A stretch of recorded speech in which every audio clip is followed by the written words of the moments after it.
The massive spires of the Galactic Military Academy pierced through the artificial atmosphere of Station Nexus, their crystalline surfaces reflecting the light of three different suns. Zephyr pressed her scaled face against the observation deck's transparent aluminum window, watching as transport ships from dozens of worlds deposited new cadets onto the station's docking bays. Her serpentine tail coiled nervously around her feet as she spotted the distinctive triangular hulls of Vorthan warships, the bioluminescent vessels of the Aquatic Collective, and the geometric perfection of synthoid cruisers. "First day nerves?" asked a voice behind her.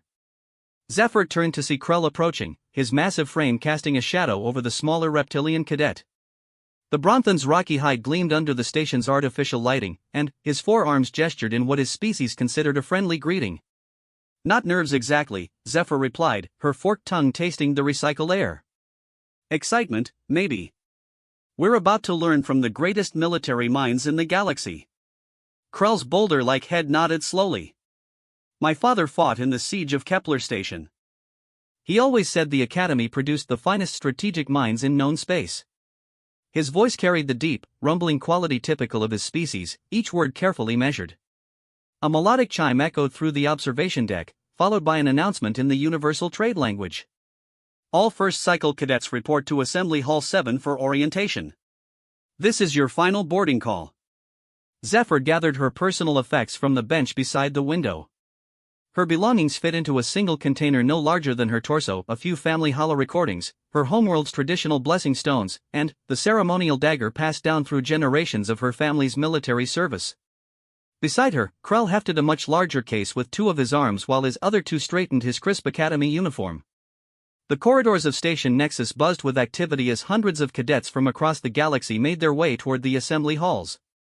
Zephyr found herself walking beside a group of ethereal beings whose translucent bodies flickered between visible and invisible states, their thoughts occasionally manifesting as brief flashes of colored light around their heads. Behind them, a squad of insectoid warriors marched in perfect synchronization, their chitinous armor clicking rhythmically against the metal flooring. Assembly Hall 7 could have housed a small city. Its domed ceiling displayed a real-time map of the galaxy, with thousands of points of light representing inhabited systems, trade routes, and military installations. Automated platforms hovered at various heights throughout the hall, allowing species of different sizes and atmospheric requirements to participate comfortably in the gathering. "Impressive turnout this cycle," Krell observed, his deep voice barely audible over the murmur of hundreds of conversations in dozens of languages. Translation implants worked overtime to convert the babble of communication into something approaching understanding. Admiral THYSS took the central podium, her elderly Asari features bearing the scars of countless campaigns. Her blue skin had faded to a pale silver with age, but her eyes still held the sharp intelligence that had made her a legend throughout the Galactic Council's military forces. The hall fell silent as her voice, amplified by the station's communication systems, reached every corner of the vast space. "Welcome, cadets, to the finest military institution in known space," Admiral THYSS began, her words carrying the weight of centuries of tradition. "You represent the best your species has to offer. Over the next 4 cycles, you will learn strategy, tactics, logistics, and leadership. You will study the great battles that shaped our galaxy. You will understand the delicate balance that maintains peace among our diverse civilizations." The Admiral's gaze swept across the assembled cadets, pausing briefly on different species groups. "But, first, you must understand the foundation upon which our current peace rests. You must learn why certain limitations exist, why certain species are restricted from full military participation, and why the Galactic Council maintains strict controls over warfare capabilities." A holographic display materialized above the podium, showing the galactic map in greater detail. Several systems pulsed with red warning indicators, while others glowed with peaceful blue light. "These restricted zones," Admiral THYSS continued, "represent areas where past conflicts have left lasting scars on the fabric of space itself. These are reminders of what happens when warfare escalates beyond acceptable parameters." Zephyr leaned forward in her hover seat, her reptilian eyes focusing intently on the display. She noticed that one particular region of the galaxy, a spiral arm containing several thousand star systems, was marked with warning beacons unlike any she had seen before. The symbols seemed to pulse with an ominous energy that made her scales involuntarily tighten against her skin. "The Terran Exclusion Zone," Admiral THYSS said, apparently noticing the cadets' attention to that particular region. Perhaps the most important lesson you will learn during your time here concerns the species that once inhabited this region of space. A collective murmur ran through the assembly hall. Most cadets had heard rumors about the mysterious Terran exclusion zone, but few knew the complete story. The region had been forbidden to all Galactic Council ships for over 3 centuries, yet the official records contained only vague references to incompatible warfare methodologies and unacceptable casualty ratios. The humans, Admiral THYSS continued, her voice carrying a note of something that might have been respect mixed with fear, were discovered by our scout ships approximately 400 standard years ago. Initial contact protocols were followed, and the species appeared to be developing along typical technological lines. They had achieved interplanetary travel within their own system and were beginning to experiment with faster-than-light communication. The holographic display shifted to show an image of a blue-green world orbiting a yellow star.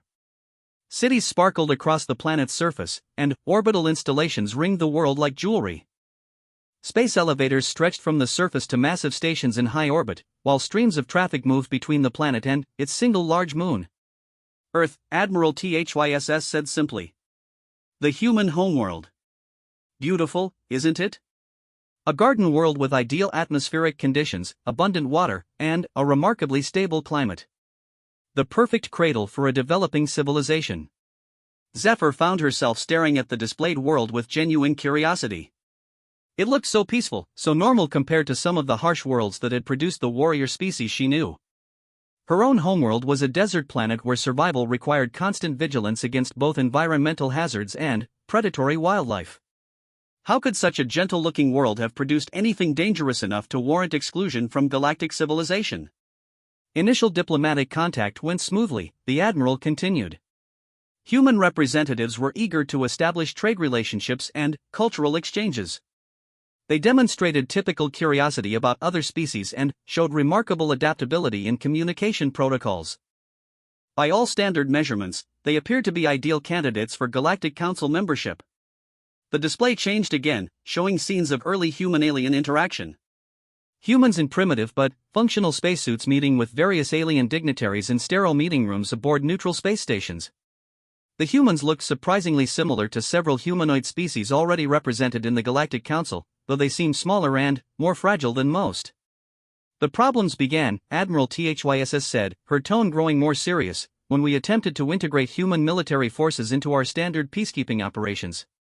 At the time, the galaxy was experiencing tensions between the Hegemony Empire and the Crystalline Collective over mining rights in the Vega sector. A minor dispute, the kind we resolve regularly through a show of force and diplomatic negotiation. Krell shifted uncomfortably in his platform seat, his rocky features creasing with concentration. His own species had been involved in similar disputes before achieving Galactic Council membership. The standard procedure was well established. Both sides would deploy military forces to demonstrate their commitment to their position, a brief engagement would occur with minimal casualties, and mediators would negotiate a compromise that allowed both parties to claim victory while sharing the disputed resources. The humans volunteered to participate in the peacekeeping mission, Admiral THYSS continued. They deployed a single ship, a crude but functional vessel they called a destroyer. Our tactical analysts estimated its combat effectiveness at roughly 15% of a standard Galactic Council frigate. The human crew numbered only 300 individuals, compared to the thousands typically required to operate a ship of equivalent size. A holographic display showed technical schematics of the human vessel. To Zephyr's eyes, it looked primitive and inefficient. The hull was thick and angular rather than elegant, the weapon systems appeared limited, and the propulsion method seemed wasteful of energy. She wondered why the Academy instructors were spending so much time discussing what appeared to be an unremarkable first contact with an unremarkable species. The engagement was scheduled to last 48 standard hours, Admiral THYSS said. Long enough for both sides to demonstrate their resolve, short enough to prevent significant casualties. The Hegemony deployed 12 heavy cruisers and 40 support vessels. The Crystalline Collective matched their deployment with equivalent forces. Our peacekeeping fleet consisted of 6 Council dreadnoughts, 20 frigate-class vessels, and appropriate support ships. The tactical display materialized above the podium, showing the positions of the various fleets in three-dimensional space. The human destroyer appeared as a tiny dot among the massive formations of alien warships. Even accounting for the primitive nature of the human vessel, the size disparity was almost comical. The humans took position at the edge of the engagement zone, Admiral THYSS continued, and requested permission to observe the proceedings. Our fleet commanders agreed, assuming that the humans would learn appropriate battlefield protocols by watching experienced military forces in action. A subtle change in the Admiral's tone caught Zephyr's attention. There was something in the older being's voice that suggested the story was about to take an unexpected turn. Around the assembly hall, other cadets seemed to sense the same shift in atmosphere. The engagement began according to standard protocols. The Hegemony fleet advanced in traditional formation, while the Crystalline Collective arranged their ships in defensive positions around the disputed mining installations.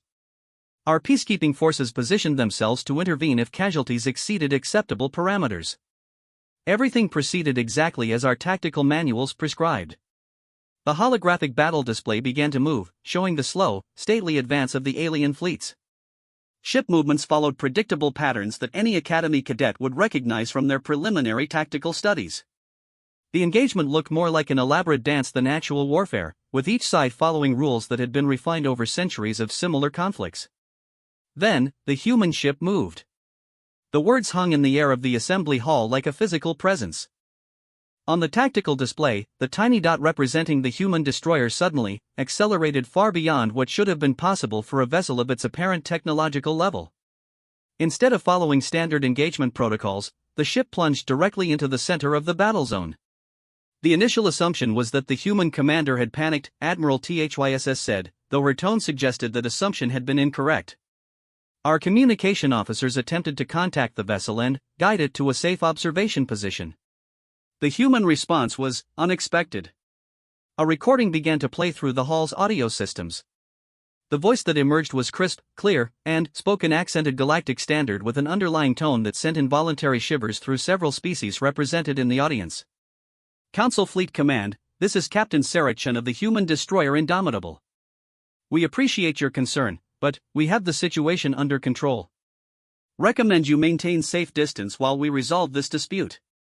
Resolve the dispute? Krell muttered, his forearms crossing over his massive chest. A single primitive destroyer against two full battle fleets? Admiral THYSS apparently heard the comment, because she nodded grimly. That was precisely our reaction, Cadet. Captain Chen's confidence seemed absurdly misplaced given the tactical situation. The combined hegemony and crystalline fleets represented enough firepower to sterilize a planet's surface. The human vessel appeared to carry weapons equivalent to perhaps a single battery on one of our smaller frigates. The tactical display continued to track the human ship's movement. Instead of engaging either of the primary combatants, the destroyer took a seemingly random course through the battle zone. Its path appeared to have no tactical logic whatsoever, bringing it within range of multiple enemy weapons systems while offering no apparent strategic advantage. For 17 minutes, the human ship continued its erratic course through the engagement zone, Admiral THYSS continued. Neither the hegemony nor the crystalline forces fired on it, apparently as confused by its presence as we were. The vessel made no aggressive moves, issued no demands, and showed no signs of mechanical distress that might explain its bizarre behavior. Zephyr found herself leaning forward in her seat, her reptilian instincts telling her that something significant was about to be revealed. Around the hall, hundreds of other cadets showed similar signs of intense attention. Even species known for their stoic nature appeared genuinely curious about the outcome of this strange tale. At exactly 17 minutes and 43 seconds into the engagement, Admiral THYSS said, her voice dropping to almost a whisper, Captain Chen opened a communication channel to all ships in the battle zone. What she said next changed the nature of galactic warfare forever. The audio recording resumed, and, once again Captain Chen's voice filled the assembly hall. This time, however, there was something different in her tone. The politeness remained, but underneath it was something that made predatory species unconsciously check their surroundings for threats. Attention all vessels. This is Captain Chen. You now have 30 seconds to cease hostile actions and begin immediate withdrawal from this system. This is your only warning. A sound that might have been laughter rippled through the assembly hall, though it was quickly suppressed. The idea of a single primitive vessel threatening two major battle fleets seemed absurd beyond comprehension. Several cadets exchanged glances that clearly conveyed their bewilderment at the human captain's apparent delusion. The response from both fleets was predictably dismissive, Admiral THYSS continued. The hegemony commander demanded that the human vessel withdraw immediately or face destruction. The crystalline collective offered to provide escort to the edge of the system for the obviously confused human crew. Neither side took the warning seriously. The tactical display showed both alien fleets continuing their advance toward each other, completely ignoring the small human destroyer that continued its random seeming course through the battle zone. Weapons systems on dozens of ships began charging for the standard exchange of fire that would conclude this phase of the engagement. 29 seconds later, Admiral THYSS said, "We learned why humans are now forbidden from participating in galactic warfare." The holographic display suddenly erupted with new information. What had appeared to be a single human destroyer was revealed to be something else entirely. The ship's hull began to separate into dozens of smaller components, each one following a precisely calculated trajectory towards specific targets throughout both alien fleets. Stealth deployment, Admiral THYSS explained, though her voice suggested she still found the concept difficult to accept. The human vessel was not a single ship but a carrier platform for 47 individual attack craft. Each craft had been rendered invisible to our sensors through technology we still do not fully understand. Zephyr's scales went rigid with shock. Stealth technology capable of fooling Galactic Council sensors was theoretically possible but would require massive energy expenditure and exotic materials. The idea that a primitive species could deploy such technology from what appeared to be a simple destroyer violated everything she understood about technological development. Each human attack craft, Admiral THYSS continued, targeted a specific ship in the combined fleets. Not randomly, but with precision that suggested intimate knowledge of every vessel's design specifications, crew complement, and defensive capabilities. Information that should have been impossible for humans to obtain. The tactical display now showed the true scope of the human deployment. Tiny attack craft, previously invisible, were now revealed to be positioned throughout the entire battle zone. Each one was perfectly positioned to strike at the most vulnerable points of ships that should have been completely unknown to human forces. The attack lasted exactly 94 seconds, Admiral THYSS said, her voice carrying a note of something that sounded almost like awe. 94 seconds to disable every single ship in both battle fleets plus half of our own peacekeeping forces. Not destroyed, you understand. Disabled. Every vessel was left intact and functional except for their weapons systems, propulsion, and communication arrays. A stunned silence filled the assembly hall. The idea that any force could achieve such precise results against multiple battle fleets was beyond the comprehension of most cadets. The technology required for such accuracy would represent advances centuries beyond anything currently available to even the most sophisticated Galactic Council species. The human attack craft, Admiral THYSS continued, were equipped with weapons that bypassed our defensive shields by operating on principles our scientists still cannot replicate. Instead of attempting to overwhelm our defenses with brute force, they somehow convinced our own systems to shut themselves down. Krell's forearms uncrossed and recrossed nervously. His species' military tradition was based on straightforward applications of superior firepower and armor. The concept of weapons that could turn a ship's defenses against itself challenged fundamental assumptions about how warfare was supposed to function. After disabling all hostile vessels, Admiral THYSS said, the human attack craft returned to their carrier platform and, once again, disappeared from our sensors. Captain Chen then reopened communication channels and made a proposal that effectively ended the dispute in question. The audio recording resumed for a final time. Captain Chen's voice remained calm and professional, as though disabling several dozen warships was merely a routine task requiring no particular effort or attention. Council Fleet Command, this is Captain Chen. The mining rights dispute has been resolved. The hegemony will retain extraction rights to systems 1 through 4, while the Crystalline Collective will control systems 5 through 8. Both parties will provide mutual assistance in developing the infrastructure required to maximize resource extraction while minimizing environmental impact. All parties will resume normal operations within 6 hours. Have a pleasant day. The recording ended, leaving the assembly hall in complete silence. Hundreds of cadets from dozens of species struggled to process what they had just learned. The casual tone in which the human captain had announced the resolution of a major intersystem dispute, as though she had the authority to dictate terms to sovereign governments, was almost as shocking as the demonstration of military capability that had preceded it. The proposed solution, Admiral THYSS said finally, was actually superior to anything our diplomatic corps had developed during months of negotiation. Both sides would receive valuable resources, neither would lose face, and the galaxy would gain access to increased production of rare minerals needed for advanced technology. It was an ideal outcome that addressed every major concern raised by all parties. Zephyr's mind raced as she tried to understand the implications of what she had learned. A species that could analyze complex political situations and develop superior solutions while simultaneously demonstrating overwhelming military superiority represented a type of threat that existing Galactic Council protocols were completely unprepared to handle. Both governments agreed to Captain Chen's proposal, Admiral THYSS continued. They signed the accords within hours of the engagement and maintained peaceful cooperation for decades afterward. The Vegas Sector Accords became a model for resource-sharing agreements throughout the galaxy. The tactical display faded, replaced once again by the standard galactic map. The Terran exclusion zone pulsed with its ominous warning beacons, but now Zephyr understood why those warnings existed. A species capable of such precise military action and diplomatic innovation could reshape galactic civilization in ways that no one could predict or control. The Galactic Council faced a difficult decision, Admiral THYSS said. The humans had demonstrated capabilities far beyond what their apparent technological level should have permitted. More concerning, they had shown a completely different approach to both warfare and diplomacy that could destabilize the careful balance our civilization had maintained for centuries. The Admiral's gaze swept across the assembly hall once more, studying the faces of cadets who were beginning to understand the magnitude of what they had learned. The solution was the Terran exclusion zone and the formal prohibition against human participation in galactic affairs.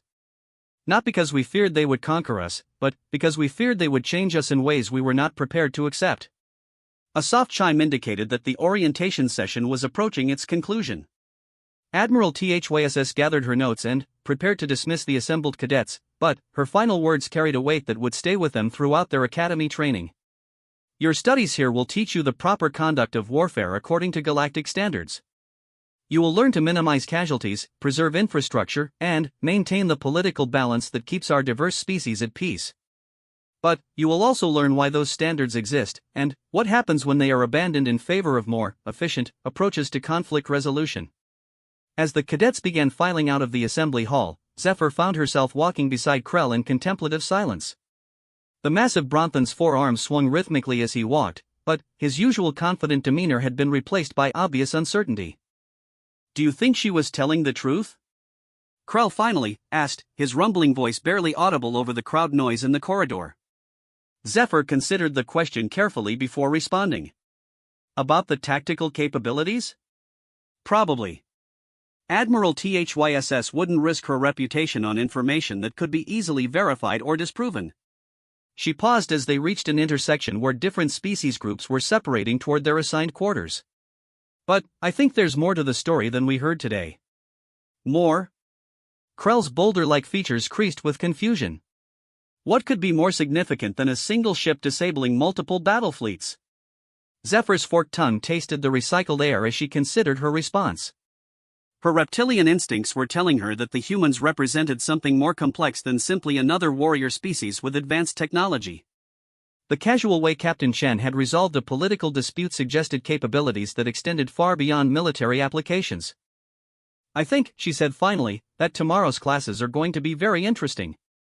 The Advanced Tactical Studies classroom occupied an entire level of the Academy's primary education tower. Its curved walls displayed real-time feeds from active conflict zones throughout the galaxy, while holographic projectors could recreate any battle scenario from the past 4 centuries of recorded galactic warfare. Professor Vex, a elderly Mindari whose crystalline features caught and refracted light in mesmerizing patterns, gestured toward the central projection area as 37 cadets from 17 different species took their assigned positions. Zephyr settled into her designated learning alcove, designed specifically for her species' unique physiological requirements. The Serpentine cadet had spent the previous night reviewing standard tactical doctrine, trying to reconcile what she had learned with Admiral THYSS's disturbing revelations about human warfare capabilities. Beside her, Krell occupied a reinforced platform that could support his massive Bronthan frame while allowing his forearms full range of movement during tactical exercises. Today we begin your practical education in galactic warfare, Professor Vex announced, his crystalline voice resonating through specialized acoustic chambers that ensured every species could hear clearly regardless of their auditory range. You will learn not merely the theory of combat, but the practical application of force in service of diplomatic objectives. The central hologram activated, displaying a three-dimensional star map showing the current location of various Galactic Council peacekeeping fleets. Green indicators marked successful diplomatic resolutions, yellow showed ongoing negotiations, and red highlighted areas where military intervention might become necessary. Zephyr counted 12 red zones scattered across the galaxy's inhabited regions. Modern warfare, Professor Vex continued, is primarily concerned with demonstration rather than destruction. Our purpose is to convince conflicting parties that continued hostilities will prove more costly than negotiated settlement. We achieve this through carefully calibrated displays of overwhelming force, precise targeting of non-essential infrastructure, and graduated escalation protocols that allow all parties to withdraw with honor. A tactical scenario materialized above the professor's lectern. Two fleets faced each other across several million kilometers of empty space, their formations clearly displaying the elegant geometries that characterized advanced galactic warfare. Each side had positioned their vessels to maximize defensive capabilities while demonstrating offensive potential, creating a perfect balance that could be maintained for days without significant risk to either force. Observe the Canthry peacekeeping protocol in action, Professor Vex said as the holographic fleets began their stately advance. Each side advances at precisely 2% of maximum acceleration, allowing ample time for communication and negotiation. Weapon systems are charged but not targeted, creating deterrent effect without provocative intent. The engagement range is calculated to minimize potential casualties while maximizing psychological impact. Zephyr watched the simulation with growing fascination.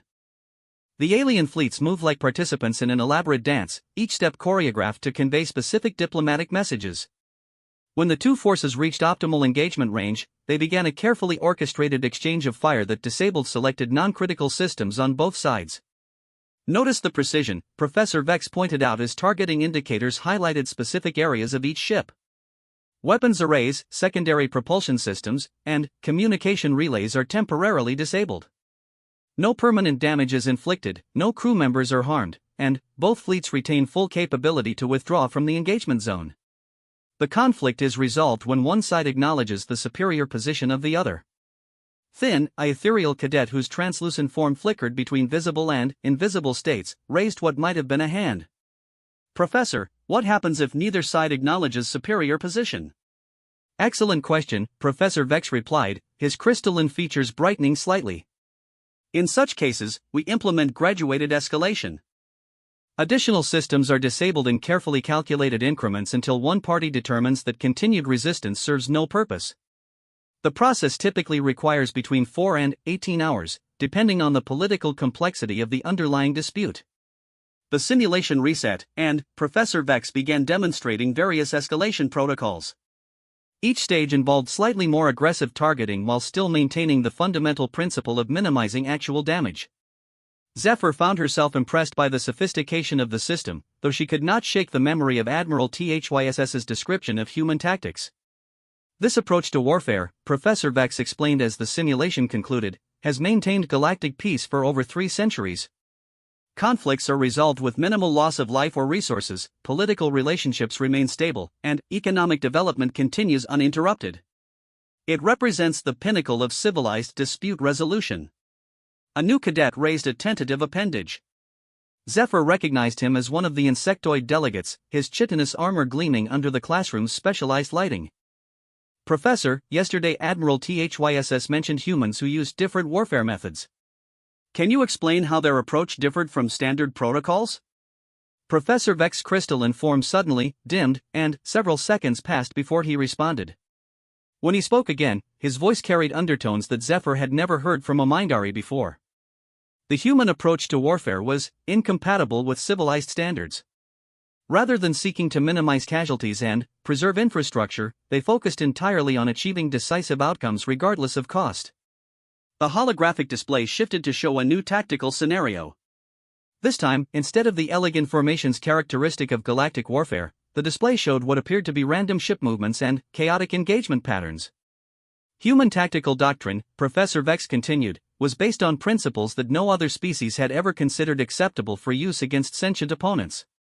Krell leaned forward in his reinforced platform, his 4 arms crossing and uncrossing nervously. What kind of principles, Professor? Deception, primarily, Professor Vex replied, though he seemed reluctant to elaborate. Humans routinely employed false information, concealed capabilities, and deliberate misdirection to gain tactical advantage. They would pretend to be weak when they were strong, appear to flee when they were advancing, and offer surrender when they intended to attack.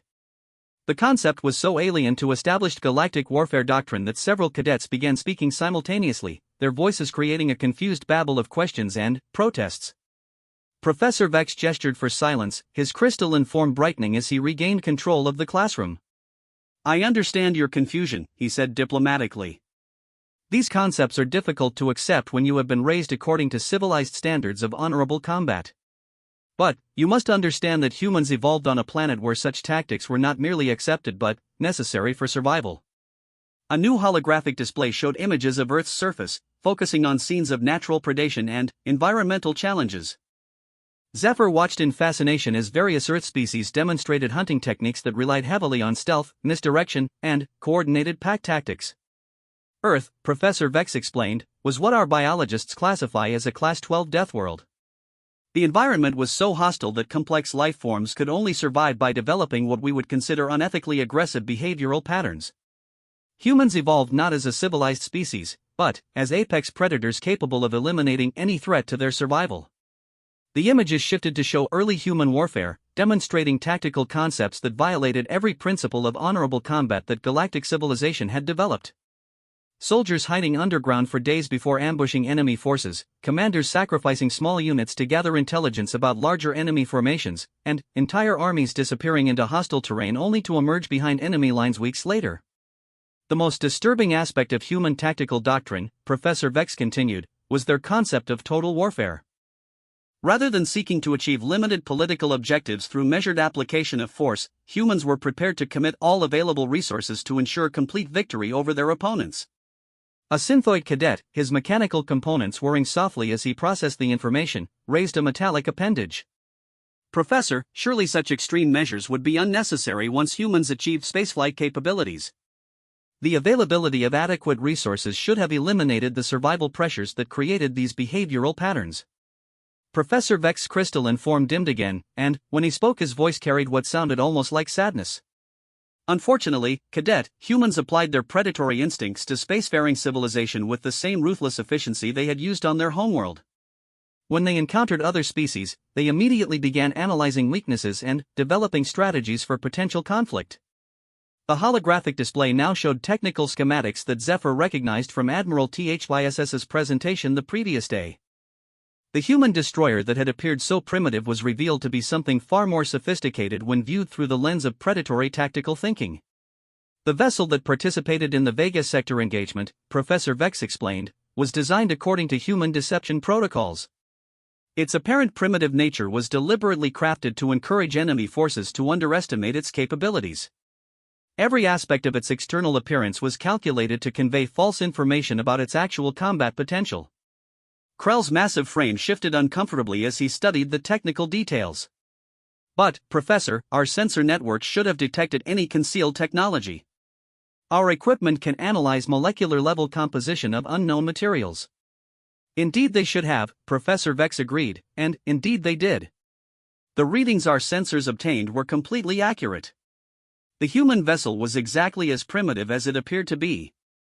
He paused to allow the cadets to absorb this information before continuing. The deception was not in the technology itself, but in the purpose for which that technology was employed. The schematic display zoomed in on specific sections of the human destroyer, highlighting areas that had initially appeared to be standard cargo holds and crew quarters. What our sensors detected as crude storage compartments were actually precision deployment systems for autonomous combat units. What appeared to be primitive crew quarters housed advanced manufacturing facilities capable of producing additional weapons during combat. What looked like inefficient propulsion systems were actually variable output drives capable of performance far exceeding their apparent specifications. Zephyr felt her scales involuntarily tighten as she began to understand the implications. The humans had not relied on advanced materials or exotic technology to achieve their tactical superiority. Instead, they had used familiar components in ways that no other species would have considered, creating capabilities that were invisible to conventional analysis methods. The human attack craft, Professor Vex continued, were not carried aboard the destroyer as we initially assumed. They were manufactured during the approach phase, using raw materials that appeared to be standard supplies and equipment. By the time our sensors detected their presence, 47 autonomous combat units had been created from resources that our analysis had classified as harmless. The tactical implications were staggering. If humans could convert ordinary materials into combat-effective weapons using portable manufacturing systems, then no sensor network in the galaxy could provide reliable intelligence about their actual military capabilities. Any human vessel, regardless of its apparent purpose or configuration, could potentially deploy significant offensive capability without warning. But, Professor, interrupted an aquatic collective representative whose bioluminescent patterns flickered with agitation, surely our defensive systems would adapt to such tactics once we understood their nature. Our shield technologies are specifically designed to counter unknown threats. Professor Vex's response carried a note of something that might have been respect mixed with fear. The human weapons operated on principles that rendered our defensive systems irrelevant. Rather than attempting to penetrate or overwhelm our shields, they convinced our own defensive networks to deactivate themselves. A stunned silence filled the classroom as cadets struggled to comprehend the technical impossibility of what they had just heard. Modern shield systems were controlled by quantum-encrypted networks that should have been immune to any form of external interference. The idea that alien technology could somehow subvert those controls challenged fundamental assumptions about military security. How? Asked Thin, his ethereal form flickering more rapidly than usual. Our quantum encryption protocols are mathematically unbreakable. No external force should be able to penetrate those systems. The humans did not attempt to break our encryption, Professor Vex explained. Instead, they sent properly encrypted commands that our systems accepted as legitimate orders from authorized personnel. They had somehow obtained not only our encryption keys, but detailed knowledge of our command protocols and system vulnerabilities. Krell's forearms gestured in the Bronthan equivalent of bewildered frustration. But, Professor, that would require access to our most classified military databases. Such information is stored in isolated systems that have no connection to external networks. It should be impossible for any outside force to obtain those details. Precisely, Professor Vex agreed. Which brings us to the most disturbing aspect of the human tactical demonstration. The intelligence they displayed about our military capabilities was so detailed and accurate that it could only have been obtained through methods we still do not understand. The holographic display shifted again, now showing communication transcripts from the engagement. Zephyr studied the data streams with growing unease as she realized the full scope of human intelligence gathering capabilities. During the 94 seconds of active combat, Professor Vex explained, human forces demonstrated knowledge of crew complement numbers, weapon reload times, shield modulation frequencies, and command staff personal details for every ship in the engagement zone. They knew which captains would respond aggressively to threats, which ones would attempt to withdraw, and which ones would try to negotiate. They had analyzed our tactical patterns so thoroughly that they could predict our responses with perfect accuracy. The implications were terrifying. If humans could gather such detailed intelligence about alien military forces without detection, then every aspect of galactic security was potentially compromised. No military operation could be considered secure if an unknown species could penetrate the most sophisticated defense networks in the galaxy. The analysis became even more disturbing, Professor Vex continued, when our post-engagement investigation revealed the methods humans had used to obtain this intelligence. They had not infiltrated our networks through technological superiority or advanced hacking techniques. Instead, they had simply observed our public activities and deduced classified information through logical analysis. A new display showed seemingly innocent interactions between human diplomats and various alien species during the months preceding the Vega sector engagement. Trade negotiations, cultural exchanges, and scientific conferences were highlighted as examples of routine diplomatic contact. During standard diplomatic interactions, Professor Vex explained, human representatives asked questions that appeared to be motivated by innocent curiosity about alien cultures and technologies. They observed our body language, analyzed our communication patterns, and studied our decision-making processes. From this publicly available information, they constructed detailed psychological profiles of key military personnel and accurate technical specifications for classified weapons systems. Zephyr found herself studying the interaction records with new understanding. What had appeared to be normal diplomatic curiosity was revealed to be systematic intelligence gathering of unprecedented sophistication. Humans had learned to extract classified information from casual conversation and public observation. The human ability to deduce classified information from public sources, Professor Vex said, exceeded our analysts' capabilities by several orders of magnitude. They could determine shield frequencies by observing the color of our engine emissions, calculate weapon ranges by timing our training exercises, and identify command hierarchies by watching who spoke first in diplomatic meetings. The Synthoid Cadet's mechanical components whirred more loudly as he processed this information. Professor, such analytical capabilities would require computational resources far exceeding anything we observed in human technology. Their computer systems appeared to be centuries behind our current standards. Indeed they were, Professor Vex confirmed. The analytical work was not performed by human computer systems. It was performed by human minds. Another stunned silence filled the classroom.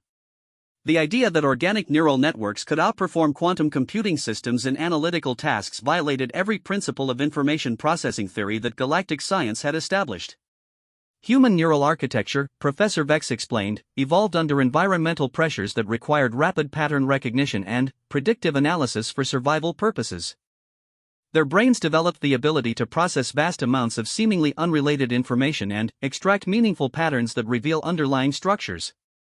The holographic display now showed comparative analyses of different species' cognitive capabilities. Charts and graphs demonstrated that while most galactic species had developed specialized intellectual abilities suited to their environmental needs, humans had developed a generalized analytical capacity that could be applied to virtually any problem domain. The most significant aspect of human intelligence, Professor Vex continued, is their ability to think like their opponents. They can analyze alien behavior patterns and accurately predict responses to various stimuli.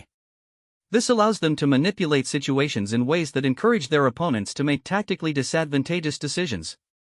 Krell shifted uncomfortably in his platform, his rocky features displaying the Bronthan equivalent of unease. Professor, are you suggesting that humans can control the behavior of other species through psychological manipulation? Not control, exactly, Professor Vex replied carefully. But they can create situations where other species are likely to respond in predictable ways. By understanding the psychological and cultural factors that influence alien decision-making, they can present choices that appear favorable but actually serve human interests. The tactical display returned, now showing the Vega sector engagement from a new perspective. Instead of focusing on the military capabilities demonstrated by human forces, the analysis highlighted the diplomatic maneuvering that had preceded and followed the conflict. Consider the resolution that Captain Chan proposed for the mining rights dispute, Professor Vex said. Both sides received valuable concessions, neither lost face, and the galaxy gained access to increased resource production. The solution was so elegant that both governments enthusiastically accepted it without realizing that the terms actually gave humans significant influence over future resource allocation decisions. Zephyr studied the diplomatic documents with new understanding. Hidden within the apparently straightforward resource-sharing agreement were clauses that would require both alien governments to consult with human advisors for any future expansion of mining operations. The humans had positioned themselves as essential partners without appearing to demand any special privileges.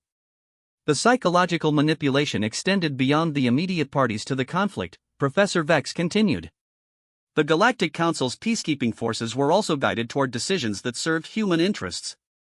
We believed we were responding to an unexpected tactical situation, but our responses followed patterns that the humans had predicted with remarkable accuracy. The analysis showed how human actions during the engagement had been calculated to provoke specific responses from Council forces. By demonstrating overwhelming military capability while simultaneously offering diplomatic solutions, they had created a situation where the Council would choose to exclude humans from future conflicts rather than risk direct confrontation. The exclusion, Professor Vex said quietly, was not imposed upon humans against their will. It was the outcome they had intended from the beginning. They never wanted to participate in galactic warfare according to our standards. They wanted to establish themselves as too dangerous to involve while positioning themselves as valuable diplomatic mediators. The revelation hit the assembled cadets like a physical blow. The humans had not been excluded from galactic civilization as a punishment or protective measure. They had manipulated events to achieve exactly the status they desired while making it appear that the decision had been made by others. Professor, said a crystalline collective representative whose geometric features pulsed with confused patterns, if humans achieved their desired political position through successful manipulation of galactic institutions, why maintain the exclusion zone? Why not welcome them as valuable allies? Professor Vex's crystalline form dimmed significantly before he answered. Because the Galactic Council leadership realized that any species capable of such sophisticated manipulation could never be trusted as genuine allies. If humans could guide our decisions without our knowledge during a simple peacekeeping mission, what might they accomplish with years of preparation and access to our political systems? The implications were staggering.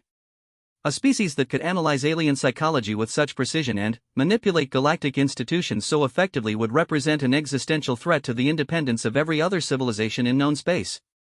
They would not need to conquer the galaxy through military force when they could control it through psychological manipulation and political maneuvering. The Terran exclusion zone, Professor Vex explained, serves as both a barrier and a warning. It prevents humans from extending their influence into galactic civilization while reminding us of the dangers posed by species that approach conflict resolution through deception and manipulation rather than honorable combat. A soft chime indicated that the class period was approaching its conclusion, but Professor Vex gestured for the cadets to remain in their positions. Before you leave today, you must understand one final aspect of the human threat. The engagement in the Vega sector was not an example of human military capability at its peak. It was a carefully controlled demonstration designed to achieve specific political objectives.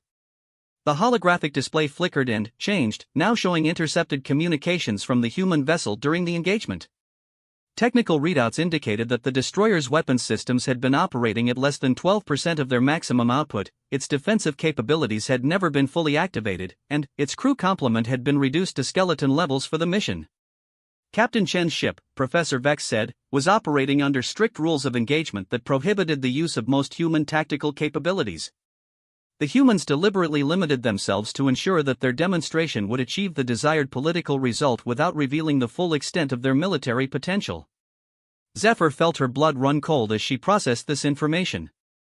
If the devastating capability she had learned about represented only a tiny fraction of human military power, then, the species confined within the Terran exclusion zone possessed resources that could reshape galactic civilization through brute force if they ever chose to abandon diplomatic manipulation. The exclusion zone, Professor Vex concluded, contains approximately 47 billion humans distributed across 837 worlds. They have had 3 centuries to develop their technology and military capabilities without any external oversight or limitation. Current intelligence estimates suggest that they could deploy enough force to overwhelm all Galactic Council military assets simultaneously if they ever decided to abandon their current policy of peaceful isolation. The classroom fell silent as cadets struggled to absorb the magnitude of what they had learned. Every assumption about galactic security, diplomatic stability, and military preparedness had been revealed as potentially meaningless in the face of a species that could outthink their opponents and outfight their enemies with equal facility. Your assignment for tomorrow, Professor Vex said as he began powering down the holographic systems, is to analyze the tactical and diplomatic lessons from today's presentation. Consider how galactic military doctrine might need to evolve to address threats that operate outside our established paradigms of honorable warfare. As cadets began filing out of the classroom, Zephyr found herself walking beside Krell in contemplative silence. The massive Bronthan's forearms swung rhythmically, but his usual confident demeanor had been replaced by obvious uncertainty and concern. "Do you think we're safe?" Krell finally asked as they reached the corridor intersection where their paths diverged toward different dormitory sections. Zephyr considered the question carefully before responding. Her reptilian instincts, evolved on a world where survival required constant vigilance against hidden predators, were telling her that the humans represented a type of threat that conventional military thinking was completely unprepared to handle. "I think," she said finally, "that we're safe as long as the humans want us to be safe. And I'm not sure how I feel about that." As she made her way through the Academy's corridors toward her assigned quarters, Zephyr could not shake the feeling that everything she thought she knew about galactic civilization had been revealed as carefully maintained illusion. Somewhere beyond the Terran exclusion zone, 47 billion humans were developing capabilities that could change everything, and no one in the galaxy knew what they were planning or when they might choose to act. The Serpentine cadet settled into her rest alcove and activated her personal study terminal, determined to learn everything the Academy databases contained about human psychology, tactical doctrine, and technological capabilities. If Professor Vex was correct about the scope of the human threat, then understanding that threat might be the most important education any galactic citizen could acquire. But, as she began accessing classified files about the Terran exclusion zone, Zephyr discovered that most human-related information had been sealed at the highest levels of Council security. The official explanation was that such knowledge could destabilize galactic civilization if it became widely available. She wondered if the real reason was that galactic leadership had already learned more about human capabilities than they were comfortable acknowledging, even to themselves. The Academy's restricted archives occupied the lowest level of Station Nexus, buried deep within the installation's armored core and protected by security systems that could withstand direct assault from a battle fleet. Zephyr had never expected to gain access to such facilities during her cadet training, but Professor Vex's assignment had opened doors that normally remain sealed to all but the highest-ranking officials in galactic military hierarchy. "This is highly irregular," muttered Archivist Ken, his Vorthan tentacles writhing with obvious disapproval as he led Zephyr and 3 other cadets through the massive security checkpoint. First cycle students are not normally permitted access to level Omega materials. Krell ducked his massive head to avoid contact with the low-hanging scanning devices that analyzed their biological signatures for the 3rd time since entering the restricted zone. Professor Vex indicated that our assignment required primary source materials not available in the standard databases. Professor Vex, Archivist Ken replied with obvious irritation, has clearance levels that exceed my authority to question. But I want it clearly understood that everything you observe in these archives is classified at the highest levels of galactic security. Unauthorized disclosure of this information carries penalties up to and including permanent exile from civilized space. The massive vault doors slid open with barely audible whispers, revealing a chamber that seemed to stretch beyond the limits of visibility. Row after row of data storage units filled the space, their crystalline surfaces glowing with the soft light of millions of archived records. Automated retrieval systems moved silently between the storage arrays, accessing and organizing information according to patterns too complex for organic minds to follow. The Terran archives, Archivist Ken announced as they entered the vast chamber, contain every piece of information the Galactic Council has gathered about human civilization over the past 4 centuries. Technical specifications, cultural analysis, psychological profiles, intercepted communications, and tactical assessments are all stored here. Zephyr followed the archivist deeper into the archives, passing storage units marked with warning symbols in dozens of languages. Her reptilian vision, adapted for detecting hidden predators in her homeworld's desert environment, picked up details that other species might miss. Many of the storage units showed signs of recent access, despite the official position that human-related research had been suspended decades ago. Your assignment parameters, Archivist Ken continued, grant you access to tactical analysis files, diplomatic records, and cultural assessment data. Technical specifications and intelligence reports remain restricted pending approval from Council leadership. The archivist led them to a specialized study area equipped with holographic display systems capable of rendering complex tactical scenarios in 3-dimensional detail. Privacy shields activated automatically as the group settled into their assigned workstations, ensuring that their research activities would not be monitored by the Academy's standard surveillance systems. "I should warn you," Archivist Ken said as he prepared to leave them alone with the classified materials, that prolonged exposure to human tactical doctrine has been known to cause psychological distress in some species.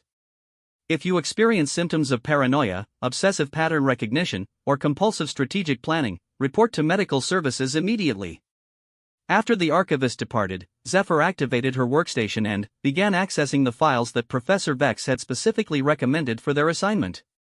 The first document that appeared on her display carried a warning label that made her scales involuntarily tighten. Classified Level Omega Psychological Analysis of Human Tactical Methodology. Warning: contents may be disturbing to species conditioned for honorable warfare. The document had been prepared by the Galactic Council's most experienced xenopsychologists following extensive analysis of human behavior patterns during the Vegas sector engagement. As Zephyr began reading, she quickly understood why such warnings were necessary.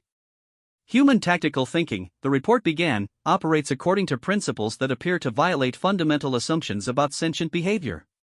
Where other species seek to minimize conflict through demonstration of superior capability, humans seek to achieve total victory through elimination of enemy resistance. Where other species maintain clear distinctions between combatants and non-combatants, humans view every aspect of enemy civilization as potential targets for tactical exploitation. The analysis included recorded conversations between human military personnel during various conflicts on their homeworld, intercepted through monitoring stations positioned at the edge of the Terran exclusion zone.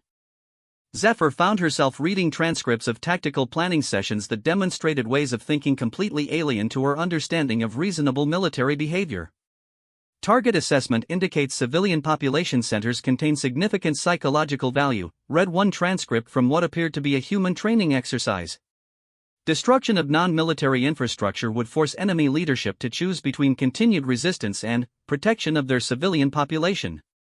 Recommend development of weapon systems capable of precise targeting of schools, hospitals, and cultural centers. Zephyr's hands trembled as she continued reading. The casual way human military planners discuss tactics that would be considered war crimes by every galactic civilization was deeply disturbing. These were not the desperate plans of a species facing extinction, but routine strategic options considered during peacetime training exercises. At the workstation beside her, Krell was accessing files related to human technological development patterns. His forearms moved independently as he manipulated multiple data streams simultaneously, but his massive features displayed obvious distress as he processed what he was learning. "Zephyr," he said quietly, "you need to see this. The humans have been monitoring our communications for centuries." She shifted her attention to Krell's display, where technical specifications showed the locations of monitoring stations throughout the galaxy. Tiny automated devices, disguised as natural asteroids or space debris, had been positioned along major trade routes and near important military installations. The network was so extensive that virtually no galactic communication could occur without potential human interception. According to these files, Krell continued, the monitoring network was established during the first year after the Vega sector engagement. The humans deployed thousands of surveillance devices while everyone was focused on establishing the exclusion zone. The implications were staggering. For 3 centuries, humans had been passively gathering intelligence about every aspect of galactic civilization while pretending to maintain peaceful isolation within their restricted territory. They had detailed knowledge of political developments, military capabilities, economic relationships, and technological advances throughout the galaxy. But that's not the worst part, Krell added, his voice dropping to barely audible levels. Look at the analysis dates on these files. Our intelligence services have known about the monitoring network for over 200 years. They've been allowing the humans to gather intelligence while keeping that knowledge secret from their own governments. Zephyr felt her blood run cold as she understood the implication. The highest levels of Galactic Council military leadership had been aware of human surveillance activities but had chosen not to interfere or inform civilian authorities. Either they were too frightened to confront the humans directly, or they had made some kind of arrangement that benefited both sides. At the third workstation, Finn the Ethereal was accessing cultural analysis files that documented human social development within the exclusion zone. His translucent form flickered more rapidly than usual as he processed information that challenged everything he thought he knew about isolated civilization development. The humans, Finn announced in his species' characteristic harmonic voice, are not developing according to any known patterns for isolated civilizations. Instead of stagnating or declining, they appear to be advancing at an accelerated rate. Zephyr left her own workstation to examine Finn's files, which contained intercepted transmissions from within the Terran exclusion zone. The data painted a picture of human civilization that bore no resemblance to what galactic authorities had publicly described. Population growth is exceeding all projections, she read from the cultural analysis summary. Current estimates indicate human numbers may have reached 60 billion distributed across more than 1,000 worlds. Technological advancement appears to be proceeding along multiple parallel tracks, with breakthrough developments occurring at rates that suggest coordinated research efforts across hundreds of scientific installations. The files included technical specifications for human ships that had been observed at the edges of the exclusion zone. These vessels bore no resemblance to the primitive destroyer that Captain Chen had deployed during the Vega sector engagement. They were massive constructs that dwarfed the largest ships in the Galactic Council fleet, incorporating technologies that seemed to operate according to principles that current galactic science considered impossible. Gravitational manipulation systems, Krell read from his own analysis files.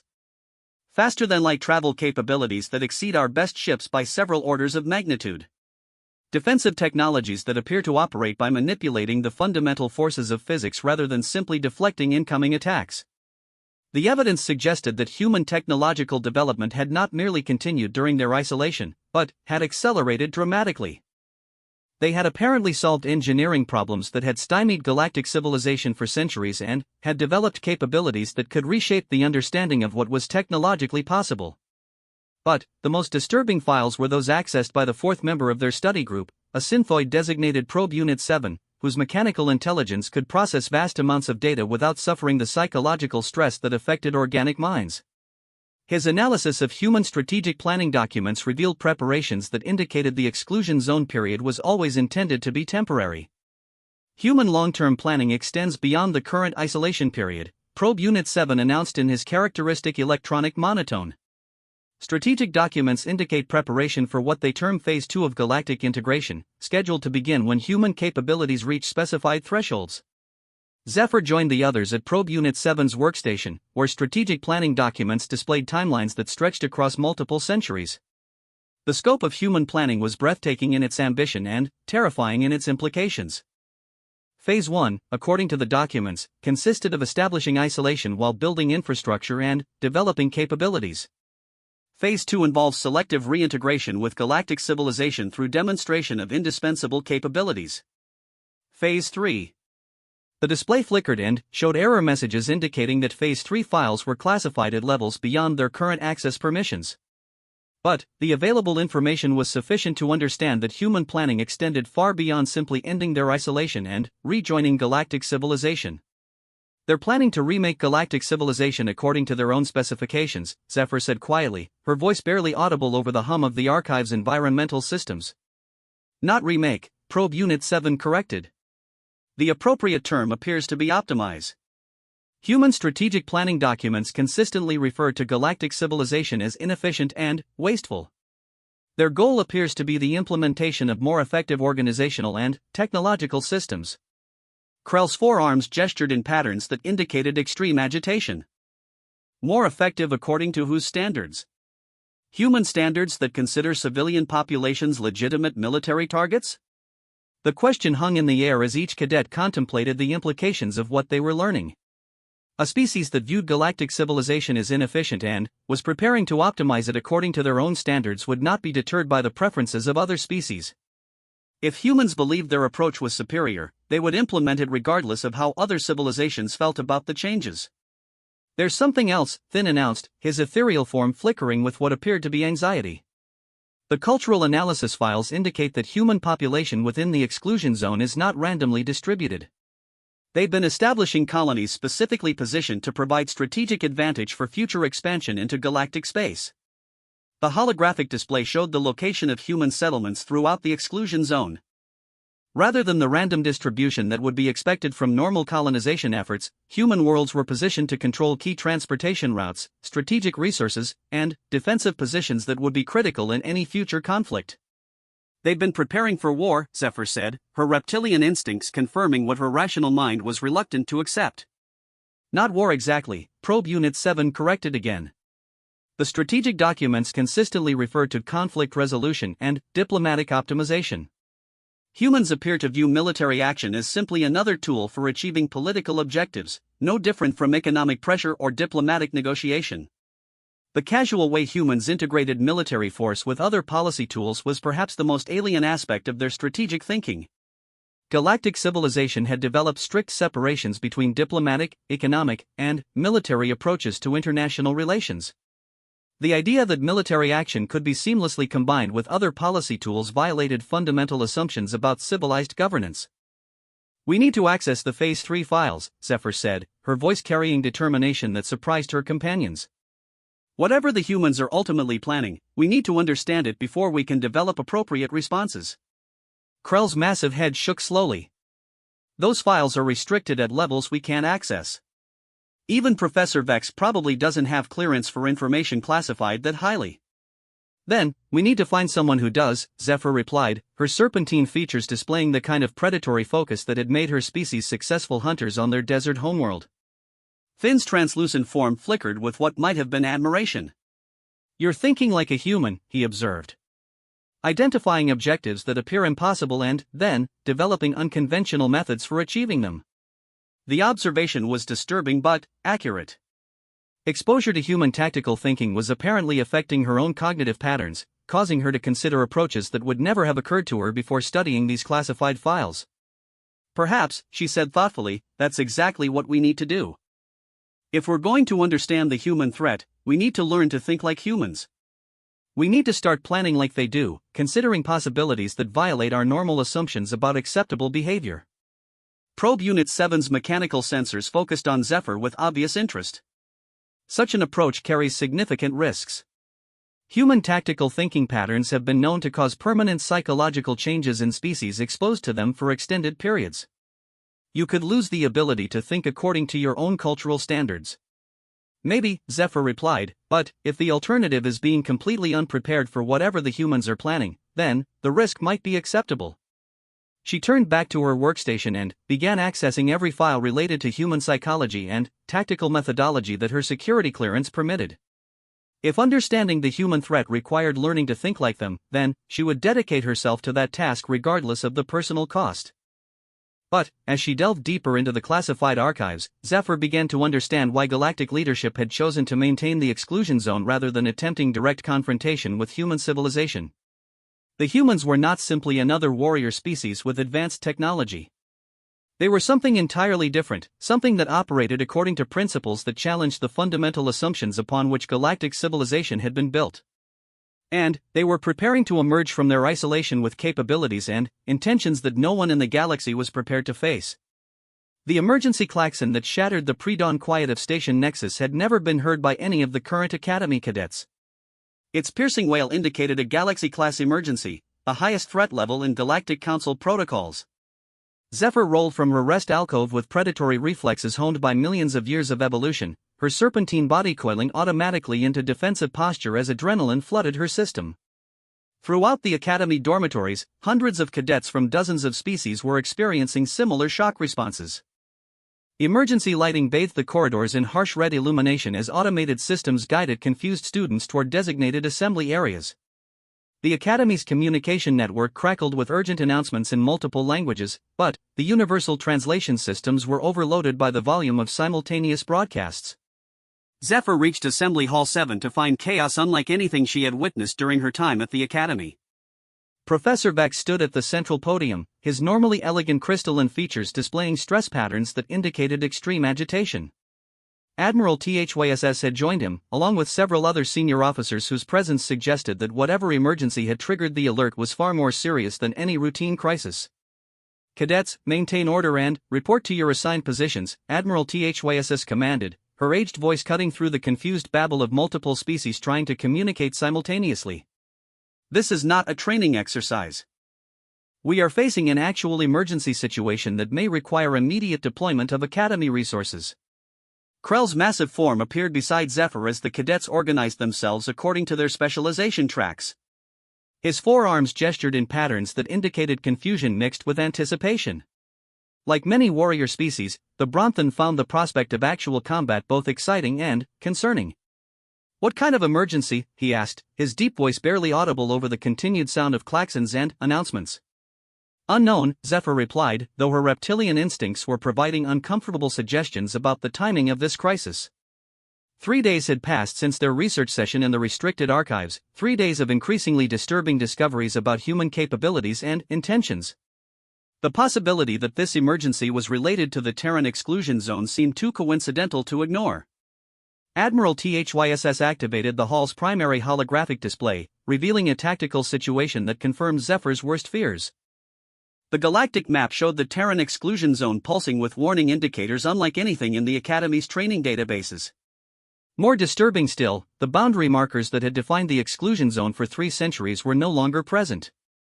At approximately 0300 hours Galactic Standard Time, Admiral THYSS announced, monitoring stations positioned around the Terran exclusion zone detected massive energy signatures indicating the activation of previously unknown technological systems.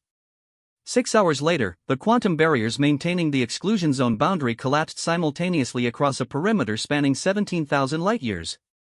A collective gasp arose from the assembled cadets as they absorbed the implications.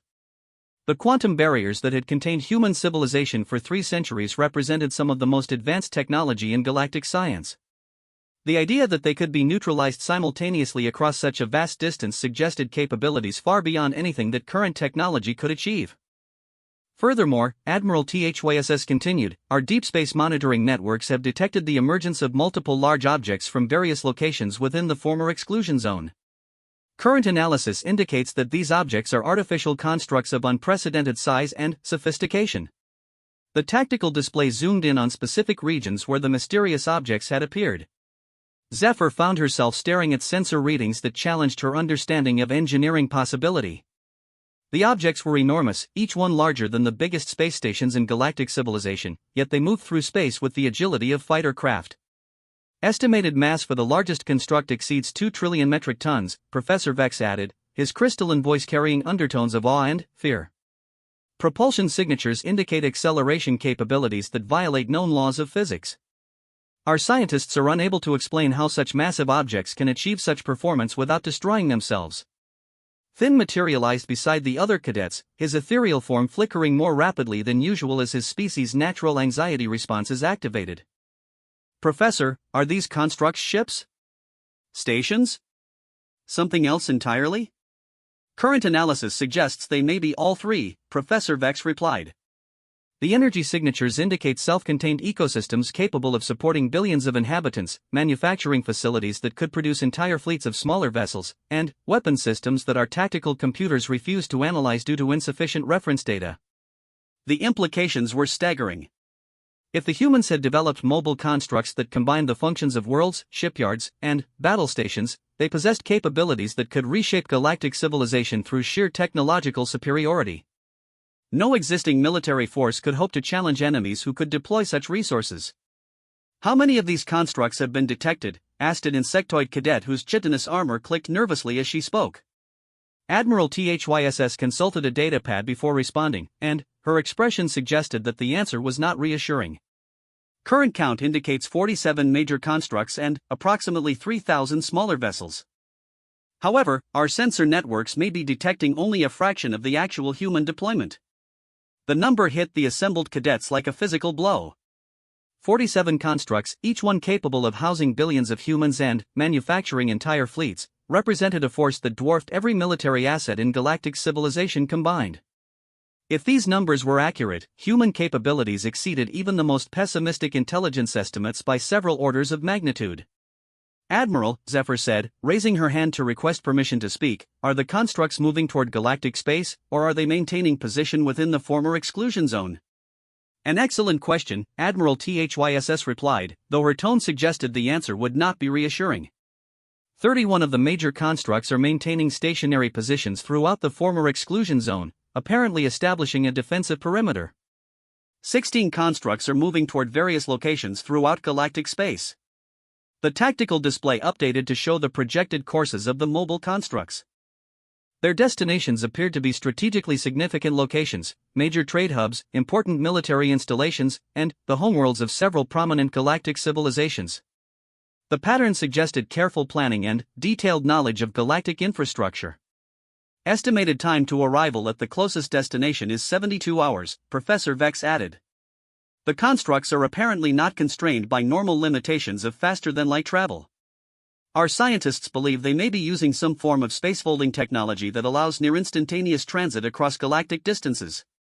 Krell's massive head turned toward the tactical display, studying the approach vectors with the analytical skills that made his species valued as strategic planners. Admiral, the distribution pattern suggests the humans are not planning aggressive military action. If conquest was their objective, they would concentrate their forces for maximum impact rather than dispersing them across multiple targets. Agreed, Admiral THYSS replied. Current analysis suggests the humans are implementing some form of diplomatic initiative rather than preparing for warfare. However, the scale of their deployment indicates they are prepared to use overwhelming force if their diplomatic objectives are not achieved. The concept of diplomacy backed by such overwhelming force was alien to galactic civilization's approach to international relations. Normally, diplomatic initiatives were conducted by small delegations with minimal military escort, relying on negotiation and compromise rather than implicit threats. The human approach suggested a fundamentally different understanding of how diplomatic relationships should be established and maintained. Has any communication been received from the human constructs? Asked Probe Unit 7, his mechanical sensors focusing intently on the tactical display. Affirmative, Admiral THYSS said, activating the hall's audio systems. The following message was transmitted simultaneously to all major governments throughout galactic civilization approximately 2 hours ago. The voice that filled the assembly hall was unmistakably human, though it spoke in perfect galactic standard with subtle harmonics that suggested advanced communication technology. More disturbing than the technical sophistication was the tone of casual confidence that reminded Zephyr uncomfortably of Captain Chen's transmission during the Vega Sector engagement 3 centuries earlier. Greetings to the governments and peoples of galactic civilization. This is Director Sarah Kim of the Human Coordination Council. We are pleased to announce the conclusion of our voluntary isolation period and our readiness to resume productive relationships with our galactic neighbors. Over the past 3 centuries, we have developed capabilities and perspectives that we believe will contribute significantly to the advancement of galactic civilization. The transmission paused, and, when it resumed, the speaker's tone carried subtle implications that made several predatory species in the audience involuntarily check their surroundings for threats. We have taken the liberty of positioning coordination platforms near several important locations throughout galactic space to facilitate efficient communication and cooperation. These platforms contain comprehensive proposals for economic partnership, technological exchange, and political cooperation that we believe will benefit all parties involved. Another pause, longer this time, before the message concluded with words that sent chills through every military officer in the assembly hall. We look forward to working with galactic leadership to implement these improvements as quickly and smoothly as possible. We are confident that reasonable beings will recognize the advantages of our proposals and will choose to participate willingly in the optimization process. However, we are prepared to provide additional persuasion for any governments that require more detailed demonstrations of the benefits we offer. The transmission ended, leaving the assembly hall in stunned silence. The casual way the human speaker had referenced optimization and additional persuasion suggested that galactic governments would be given a choice between voluntary cooperation and something considerably less pleasant. Analysis of the message, Professor Vex announced, indicates that the human speaker was using advanced psychological manipulation techniques designed to encourage compliance while avoiding explicit threats. The linguistic patterns are consistent with species that have developed sophisticated understanding of alien psychology and communication preferences. Admiral THYSS nodded grimly. The message was transmitted in 47 different languages, each version carefully tailored to the cultural expectations and communication.